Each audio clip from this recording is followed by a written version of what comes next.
A graça e a paz do Senhor Jesus Cristo, amém? Amém. João capítulo 6, do 1 ao 15, diz assim a leitura do texto: Depois destas coisas, atravessou Jesus o mar da Galileia, que é de Tiberíades.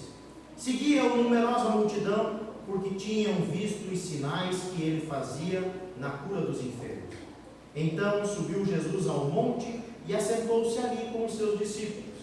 Ora, a Páscoa, a festa dos judeus, estava próxima. Então Jesus, erguendo os olhos e vendo que grande multidão vinha ter com ele, disse a Filipe: Onde compraremos pães para lhes dar a comer? Mas dizia isto para o experimentar, porque ele bem sabia o que estava para fazer. Respondeu-lhe Filipe: Não lhes bastariam 200 denários de pão, para receber cada um o seu pedaço? Um de seus discípulos, chamado André, irmão de Simão Pedro, informou a Jesus: Está aí um rapaz que tem 5 pães de cevada e 2 peixinhos. Mas isto, o que é para tanta gente? Disse Jesus: Fazei o povo assentar-se. Pois havia naquele lugar muita relva. Assentaram-se, pois, os homens em número de quase 5.000. Então Jesus tomou os pães e, tendo dado graças, distribuiu-os entre eles, e também igualmente os peixes, quanto queriam. E quando já estavam fartos, disse Jesus aos seus discípulos: Recolhei os pedaços que sobraram, para que nada se perca.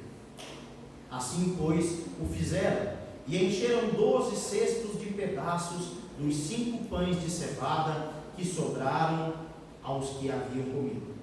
Vendo, pois, os homens o sinal que Jesus fizera, disseram: É este, verdadeiramente o profeta que devia vir ao mundo. Sabendo, pois, Jesus que estavam para vir, com o intuito de arrebatá-lo para o proclamarem rei, retirou-se novamente, sozinho para o monte. Amém? Até aqui. Oremos. Pai bendito, estamos diante da Tua santíssima palavra, palavra que é inerrante, palavra que é infalível, palavra que é eficaz, palavra essa que é eterna e indestrutível. Ó Deus, que a Tua palavra fale aos nossos corações nessa noite. Assim oramos no nome de Jesus. Amém. Irmãos, hoje, conforme cantamos há pouco, nós vamos falar sobre esse milagre, o quarto milagre de Jesus narrado no Evangelho de João, o milagre da multiplicação dos pães e peixes. Para ser mais exato, 5 pães de cevada e 2 peixinhos. Esse, sem dúvida, é o milagre que mais está registrado nas Escrituras Sagradas do Evangelho. Esse é o milagre que está em todos os Evangelhos, dos sinóticos, Mateus, Marcos e Lucas, e também em João. Todos eles marcaram, todos eles registraram e todos eles ficaram impactados com esse milagre da multiplicação dos 5 pães e dos 2 peixinhos. Em Mateus, esse milagre está no capítulo 14, dos versos 13 a 21, em Marcos, capítulo 6, do 30 ao 44, em Lucas, capítulo 9, do 10 ao 17, e aqui em João, como lemos, no capítulo 6, do versículo 1 até o versículo 15. No Evangelho de Marcos, no versículo 30, nós encontramos os 12 apóstolos vindo. Esse início desse milagre, dessa travessia para o outro lado do lago, se dá quando os apóstolos retornam da sua viagem missionária, a qual o Senhor Jesus mandou que eles fossem de 2 a 2. Eles então retornaram dessa viagem e estavam ali prestando um relatório para Jesus do que eles tinham visto e vivido e aprendido naquela viagem. No meio disso tudo, eles interrompem o relatório para relatar que o primo de Jesus, o precursor de Jesus, chamado João Batista, o último dos profetas, tinha acabado de ser degolado ou decapitado por Herodes Antipas, e a sua cabeça teria sido servida em uma bandeja para satisfazer o desejo de uma mulher promíscua, que era na verdade esposa do irmão de Herodes, chamado Filipe. João foi preso porque João denunciava o que acontecia. Herodes tinha relações com a sua cunhada e João denunciava isso. Então a Bíblia diz que Herodes manietou João Batista e o lançou no cárcere. Ele não só ficou preso dentro de uma cela, em um calabouço no subsolo, mas também manietado, amarrado pés e mãos. E ali ele ficou, e dali também ele continuava a denunciar esse pecado. Herodes só não o matava porque ele tinha medo do povo, porque João era conhecido como o homem de Deus, e se ele matasse João, então o povo iria se rebelar contra ele. Porém, os irmãos conhecem a história. Essa mulher pede para sua filha dançar, e Herodes fica encantado com a dança dessa jovem e diz: pode me pedir o que você quiser. E ela diz: eu quero a cabeça de João Batista. E então Herodes temeu, mas mandou executar porque ele tinha prometido. Com isso, diante disso, Jesus toma a decisão de sair um pouco para descansar. Não só essa perda do seu amigo, de quem o havia batizado, foi João Batista quem batizou Jesus.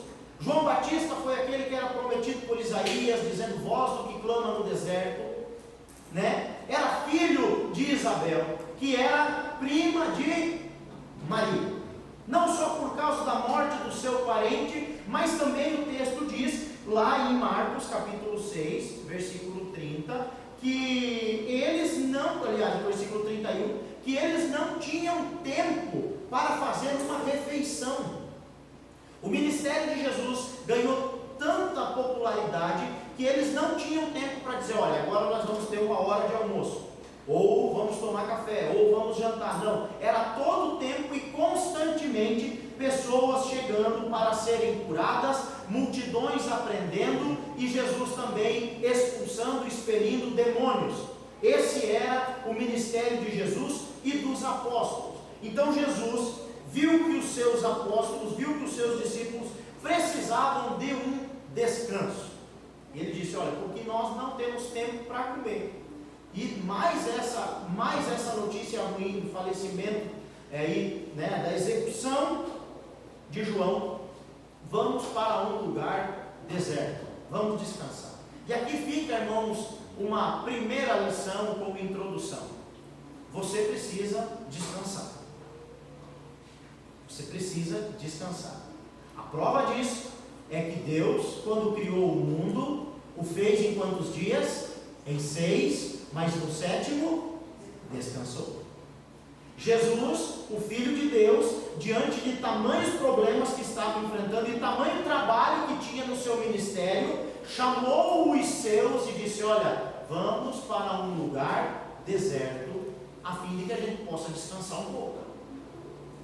Nós precisamos aprender que o descanso também é bíblico. Assim como o labutar, o descansar também é bíblico. Diante da tristeza do luto e dessa exaustão dos trabalhos, Jesus decide pegar o barco e ir para o outro lado do lago. O texto que nós lemos diz que a multidão, vendo isso, se adiantou e foi a pé, e chegou primeiro que Jesus. Quando Jesus chegou do outro lado, a multidão fez: surpresa, estamos aqui. Quando nós olhamos para isso, nós vemos que os discípulos tomaram uma atitude, dizendo: despede essa multidão, manda essa multidão embora, já está tarde, eles estão com fome, nós estamos num local deserto, não tem aonde comprar pão, despede esse povo. Porque se o Senhor não despedi-los agora e dizer: ó, está encerrado o culto, cada um vá para a sua casa, o problema vai ser nosso. Esse povo está despreparado e o líder aqui é o Senhor. Então despede essa multidão. Os evangelhos vão narrar que Jesus toma uma atitude diferente. No versículo 34 do capítulo 6 de Marcos, Jesus, quando viu aquela multidão, se compadeceu, porque eles eram como ovelhas sem pastor. Jesus olhou para eles e não ficou com raiva deles, mas olhou para eles e disse: esse rebanho está precisando de um pastor.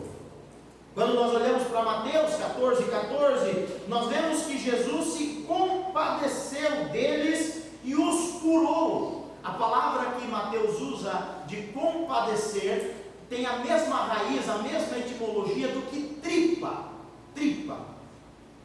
Então Jesus, ele se moveu de íntima compaixão, ele sentiu uma profunda compaixão daquele povo, porque eles estavam enfermos, eram ovelhas feridas e machucadas. Então Jesus curou aquela multidão.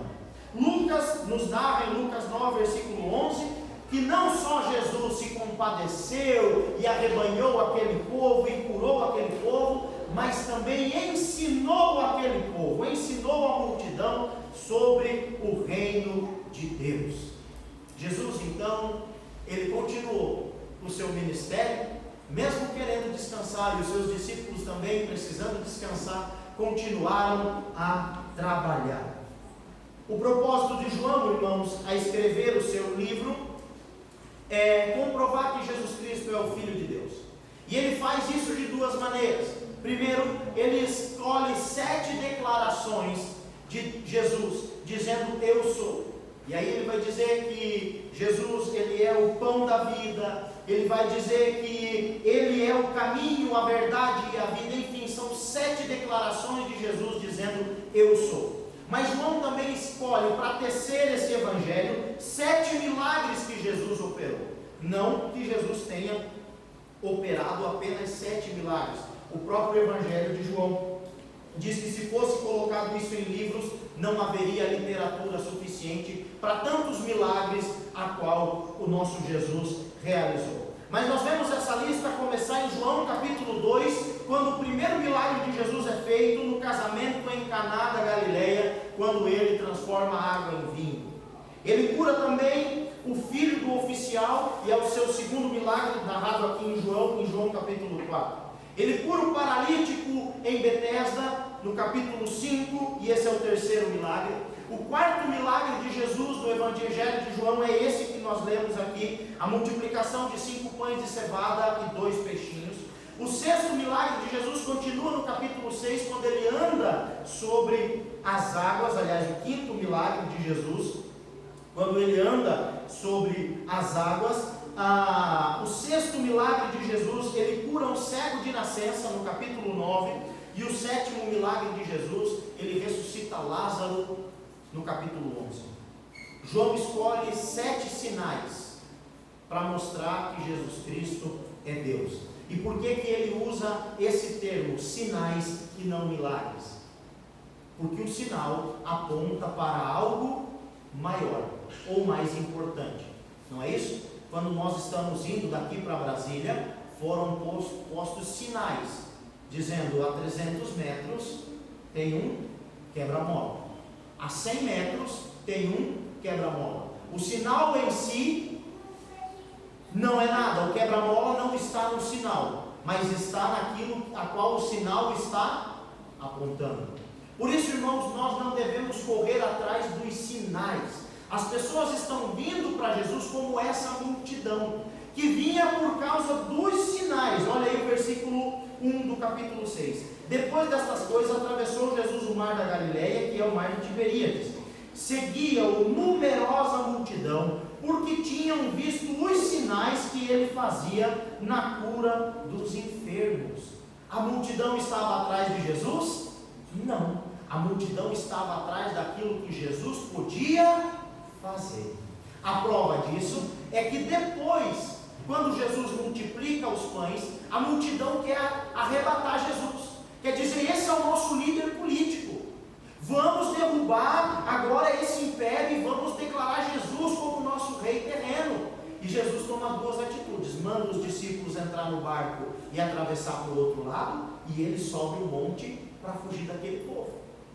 No outro dia, o que acontece? Quando Jesus desce do monte, a multidão está lá, né? E Jesus fala para eles: vocês só estão aqui pelo que eu fiz. Vocês não estão em busca do pão que desceu do céu, mas vocês estão em busca do pão material. E aí Jesus começa um discurso muito duro, dizendo: eu sou o pão vivo que desceu do céu, e aquele que se alimenta da minha carne, esse não morrerá. E aí aquela multidão começou a dizer: é muito dura essa mensagem, é muito dura essa mensagem, e começaram a se retirar.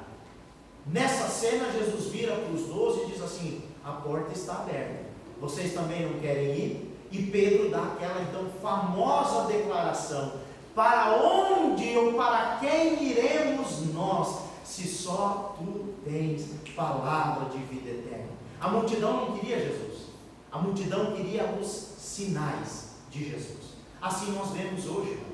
As pessoas vêm para a igreja por aquilo que Jesus pode fazer, e não vêm para adorar Jesus pelo que Ele fez e pelo que Ele é, mas estão em busca sempre de coisas novas. João destaca então aqui que eram pães, que os pães que o menino levava eram pães de cevada, e também ele usa uma palavra peixinhos. Por que João faz menção, João faz questão de dizer isso? Porque mostrava que o menino era pobre, porque a cevada era um cereal que era inferior ao trigo e era usado para tratar os animais. O pão era feito com o trigo, e quando a gente pensa em pão, logo a gente vê aquele pão bonito, ou um pão francês. Não é nada disso, não. Era mais uma espécie de uma bolacha, de um bolachão grande, feito de cevada. E ele também não usa a palavra grega peixes, que representasse, por exemplo, aí um tucunaré. Não, era peixinhos, como se fosse uma sardinha salgada, uma sardinha no vinagre, uma sardinha seca, como se fosse uma carne de sol. E aquele menino levava esse lanchinho para ele comer: pão de cevada, que era um cereal para tratar animais, e 2 peixinhos salgados. João faz questão de salientar isso, porque essa era uma comida de pessoas pobres. Por que ele faz isso? Quais são as lições então que nós vemos nesse texto? Primeira lição desse texto é que nós temos um grande desafio na nossa frente, assim como aqueles discípulos de Jesus tinham diante do seu rosto, nós também hoje temos. Veja comigo aí versículos 5 e 6. Então Jesus, erguendo os olhos e vendo que grande multidão vinha ter com ele, disse a Filipe: onde compraremos pães para lhes dar de comer? Mas dizia isto para o experimentar, porque ele bem sabia o que estava para fazer. Irmãos, nosso Deus não anda perdido. A ovelha perdida somos nós. O nosso Deus é pastor. O pastor nunca se perde, quem se perde é a ovelha. Deus não precisa dos nossos planos, dos nossos sonhos. Não existe um problema para Deus que é insolúvel. Não existe um problema, uma questão para Deus que é insolucionável. Não existe nada para Deus que seja impossível. É isso que o anjo anunciou para Maria, dizendo que para Deus nada é impossível. Jesus estava ali fazendo uma prova com os seus discípulos. Muitas vezes caem situações no nosso colo que parecem insolucionáveis. Deus já tem a solução. Ele quer ver até onde vai a sua fé. Ele quer ver até onde vai a sua confiança. Ele quer ver até onde a sua voz chega, clamando por ajuda e por socorro. Filipe logo respondeu: Senhor, a questão não é onde. A questão não é isso aí.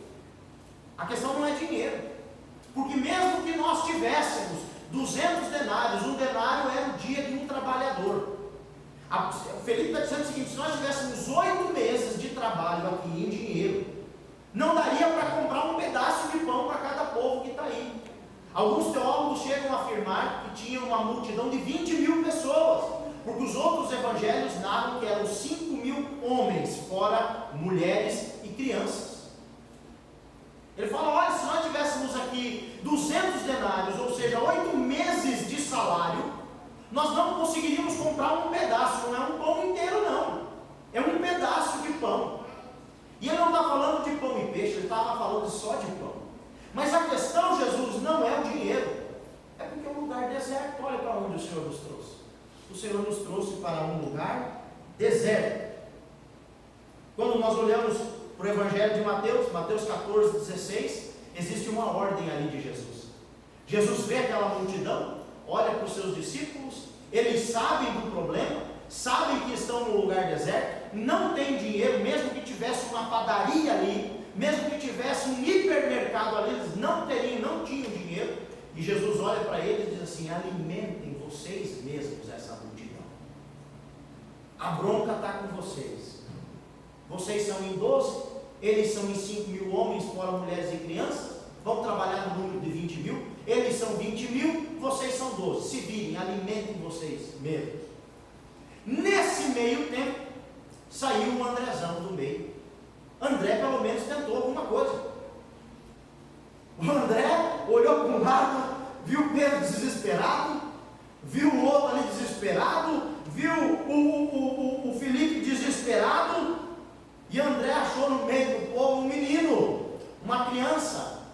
Pensou: rapaz, esses pãozinhos dele aí é que nem tomar pirulito de criança, doce da boca. Venha cá, menininho, que você vai conhecer Jesus. E André veio com uma solução, dizendo: Senhor, olha, eu encontrei aqui um rapazinho que tem 5 pães de cevada e 2 peixinhos. Só que o que André estava querendo dizer com isso? Filipe disse: mesmo que nós tivéssemos dinheiro, não temos de comprar. E André está dizendo: a receita que nós temos é muito pouca, não dá para fazer. Senhor, o que nós temos é isso, ó, 5 pães, olha bem, Jesus, é 20.000, e nós temos 5, não é 5.000, Jesus, é 5 unidades de pão de cevada e 2 peixinhos pequenininhos. Não bate essa conta. Bate ou não bate? Não bate. Jesus olha para eles e diz: alimentem essa multidão. Um grande desafio. Mas o que é que Jesus está dizendo para aqueles discípulos e para nós nos dias de hoje?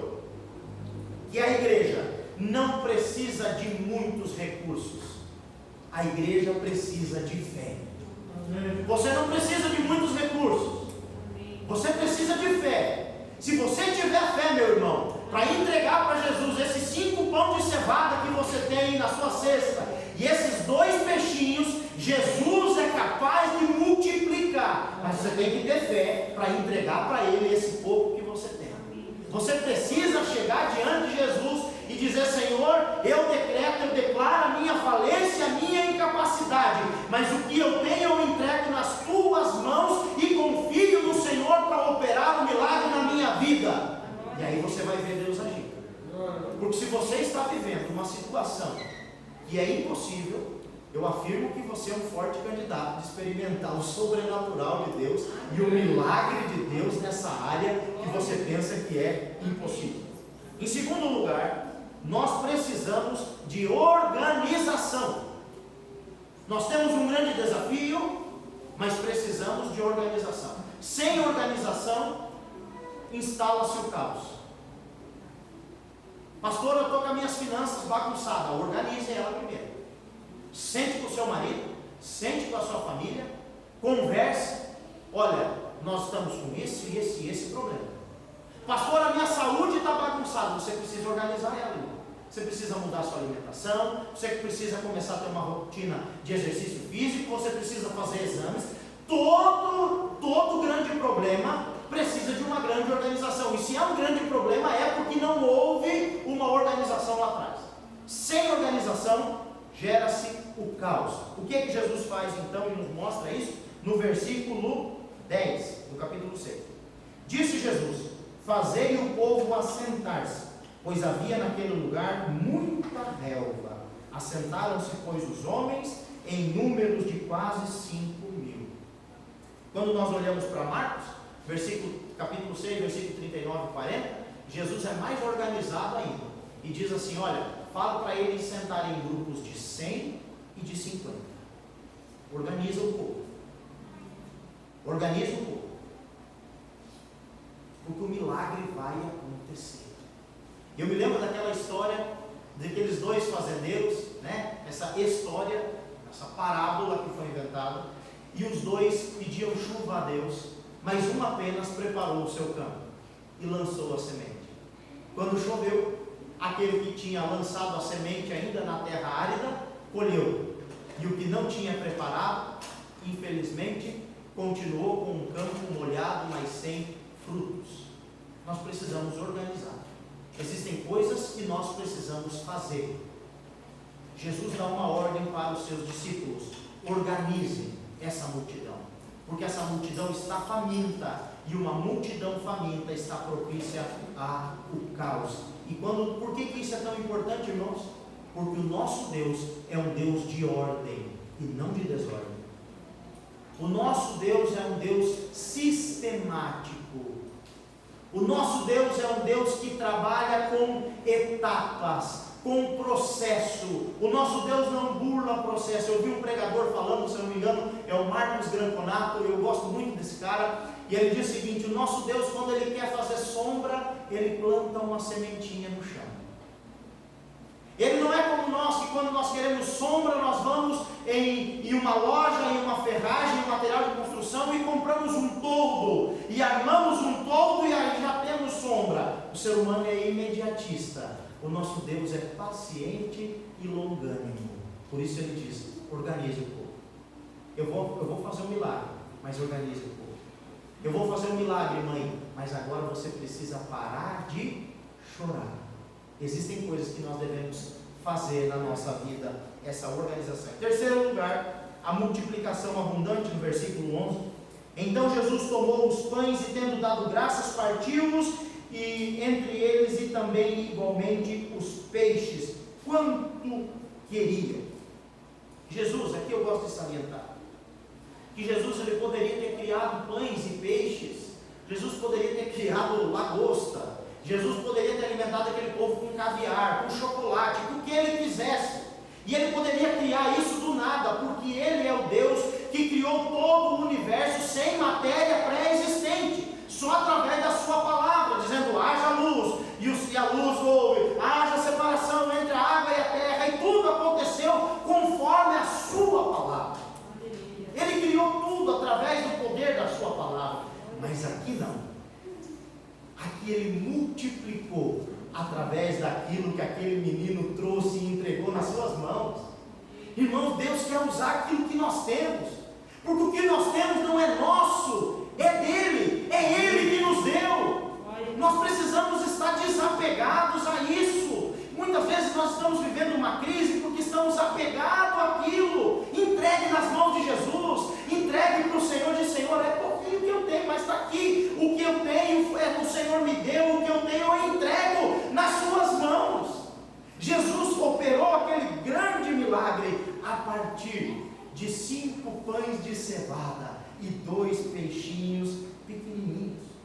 Ele vai realizar o milagre quando você entregar as coisas que você tem nas mãos do Senhor. Você precisa fazer isso. Você precisa entregar nas mãos do Senhor Jesus. Porque se você colocar o seu pouco nas mãos do Senhor, Ele é capaz de multiplicar esse pouco em algo abundante. Eu gosto de ver também, irmãos, que Jesus, quando pegou aquela pequena refeição nas mãos, que era para um menino, o que Jesus falou? Jesus deu graças.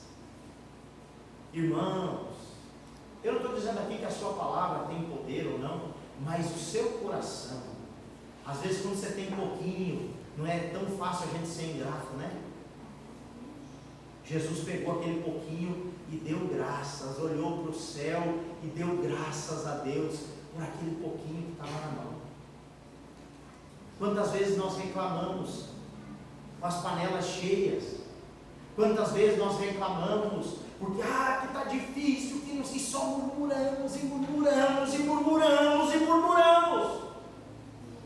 Jesus nos ensina uma lição que mesmo quando o suprimento parecer pouco, nós devemos elevar os nossos olhos aos céus e dizer: muito obrigado, Jesus, obrigado pelos pães de cevada, obrigado pelos peixinhos pequenininhos, porque eu sei que o Senhor vai multiplicar.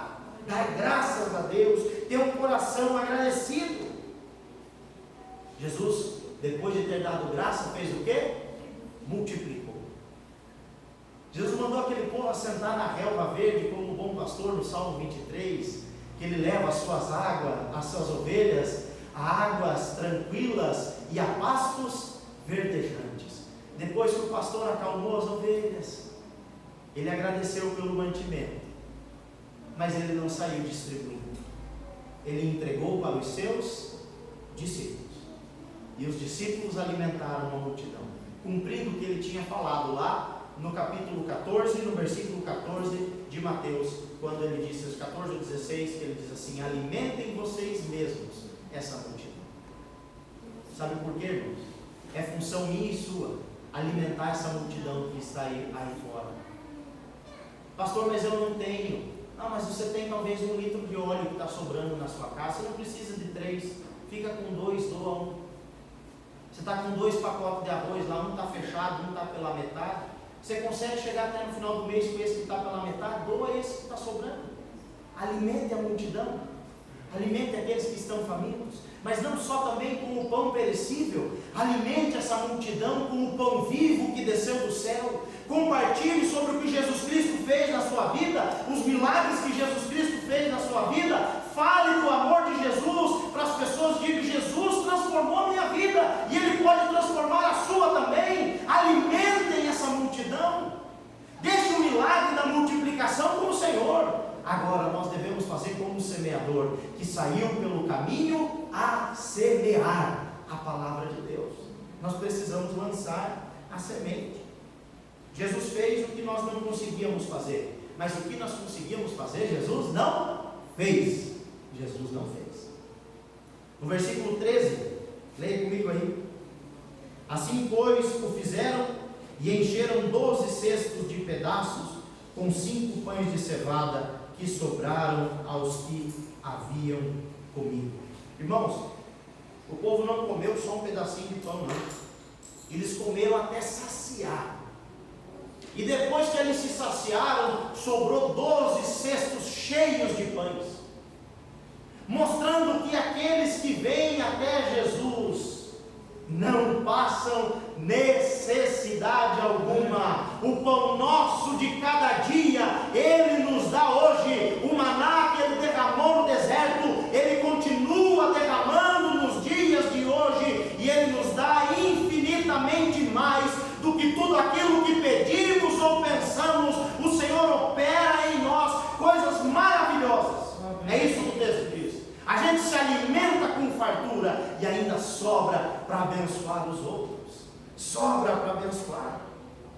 No versículo 14 e 15: vendo, pois, os homens o sinal que Jesus fizera, disseram: este é verdadeiramente o profeta que devia de vir ao mundo.